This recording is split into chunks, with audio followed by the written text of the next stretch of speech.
முதல்வரும் திராவிட முன்னேற்ற கழகத்தின் தலைவருமான கலைஞர் கருணாநிதி அவர்களின் 7ஆம் ஆண்டு நினைவு நாளை ஒட்டி தமிழகம் முழுவதும் திமுகவினரால் 7ஆம் ஆண்டு நினைவு நாள் கொண்டாடப்பட்டது.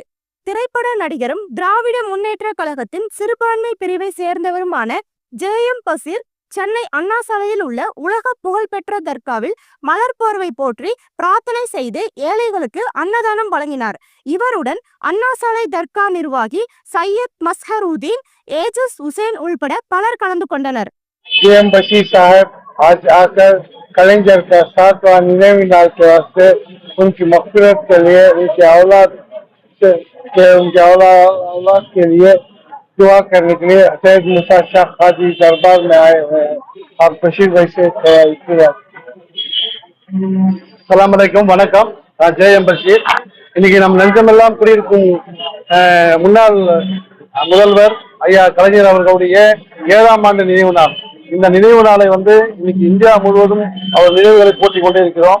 ஏன்னா இஸ்லாமிய பெருமக்களாக எங்களுக்கு முதல் அரசியல் அங்கீகாரம் கொடுத்தது அவர் தான். கண்ணியமிக்க காகித மில்லத்தின் மறு உருவமாக வாழ்ந்திருக்கிறார்.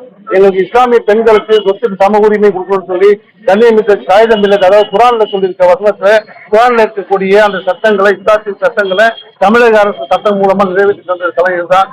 இன்னைக்கு இருக்கக்கூடிய கலைஞருடைய வாரிசு எங்களுடைய தளபதி மாண்புமிகு ஸ்டாலின் முதலமைச்சர் அவர்களே எங்களை சிஏஏ என்ஆர்சி சட்டத்தின் மூலம் இந்தியாவில் இருக்கக்கூடிய அனைத்து இஸ்லாமிய பெருமக்களை பாதுகாத்திருக்கிறாரு.